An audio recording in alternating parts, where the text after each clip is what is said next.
Alright guys, here's the interior.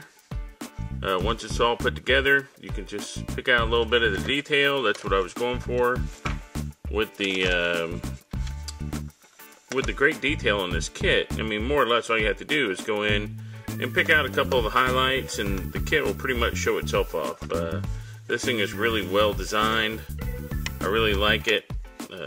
The heavy bolters are a pretty nice addition, but there's a little problem with functionality. Believe it or not, in World War II, the B-17 bombers, if you remember, the big B-17s, originally started out with the door gunners, or the waist gunners is what they were called, just like this, across from each other.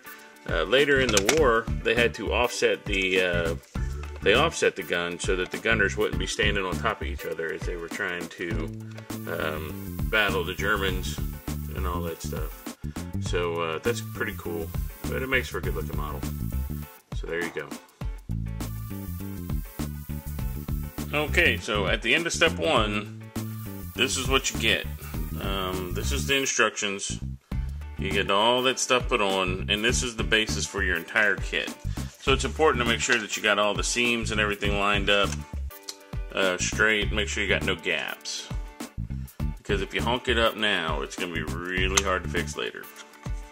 Alright, on to step two. Okay, here we are at the end of the second step. We've got the top on. This is actually the back of the cockpit. We got the little doodads there, whatever those doodads are, and on this side too.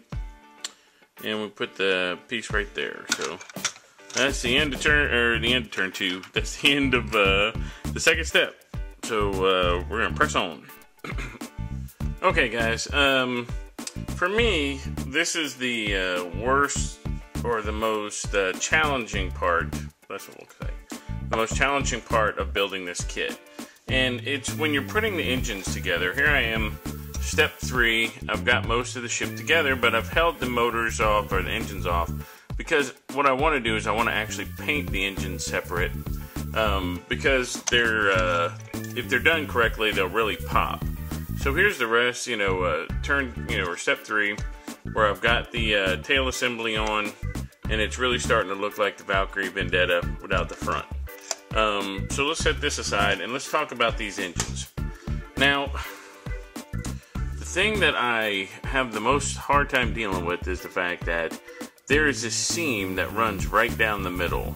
And man, let me tell you what, there is not much you can do about that seam except for put the motor together properly in the construction stage. You're not going to be able to get in there and sand a lot. You may be able to come in.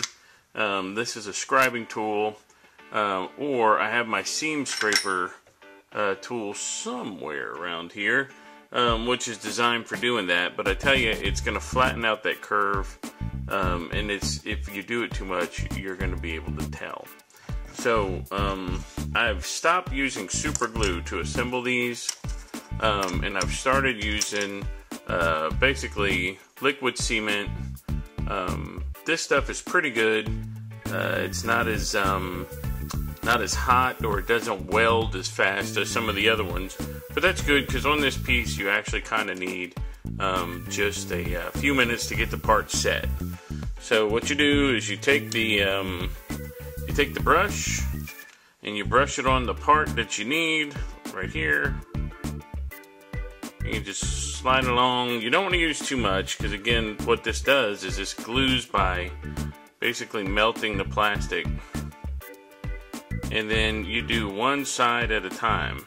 Now your plastic cleanup on this is going to be paramount, because if you have any of those little mold pieces sticking up, this is not going to fit together at all correct.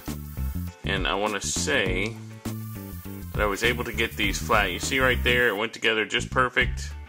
Up here you've got the jet nozzle helping you out. But you want to for sure make sure you got it lined up well before you move on. Now, what you do is you take the other side and you do the same thing.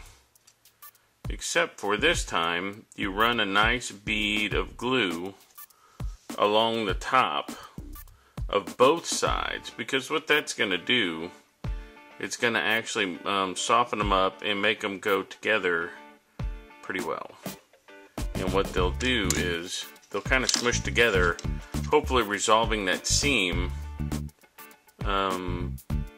hopefully making the seam kind of disappear or kind of make it look like it's supposed to be on the motor. So let's put a little bit more seam on there. Now let's see if we can slide this puppy right in there.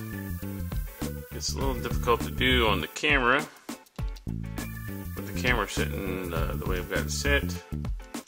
But let's see if we can slide it in. This stuff doesn't dry instantly, so you get a minute to work with it. And if you even have to, sometimes you can go, if you're doing seam work on, I learned this when I do airplanes, you come right down in here like this and attack the seam from the inside. And this should just about do it. It's looking pretty good. Alright, let's see what we got. See, now we can just kind of push the seam together. And, not too hard. You kind of just ease the seam together, and that doesn't look too bad. That's a lot better than the other ones I did with super glue. The ones I did with super glue are kind of hideous. So I've actually reordered some parts off of eBay, so I can re-accomplish them. But what I want to do is I want to paint these separate, so I can paint them to look like motors and not just part of the fuselage.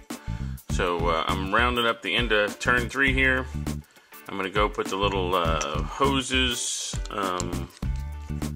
We'll save those till later after we get the engine painted, but I thought you should see that go together.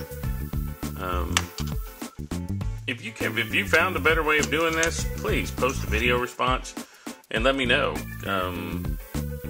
Because I've been building models for a while, and this is most of the trouble you're going to have with this kit. It's going to be right here in this stage. So let me know.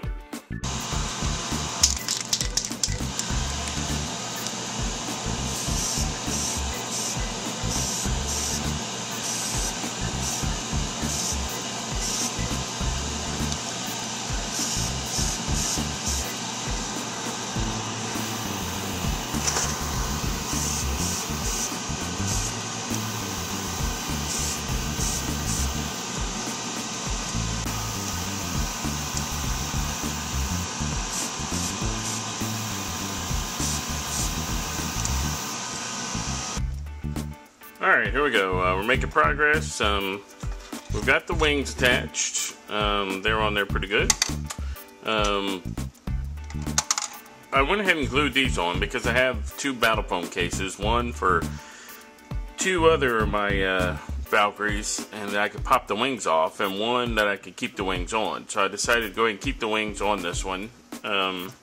Here's my cockpit area. You notice I painted all black. I'm going to go in there and detail the crew.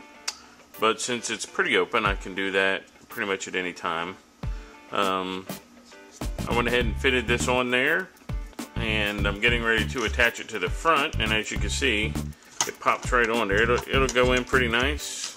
And then you have the black I painted right there for the extra back of the cockpit. I will be adding on some Forge World parts, as I don't plan on playing Vendetta or Valkyries as much as I do Vendettas. The thing that I think that is neat about this kit is the fact that the canopy and the canopy glass, the canopy frame is separate, but what we're going to do is probably knock off for tonight and then pick up more next time I build. I hope to have this done by next weekend. Alright, thanks.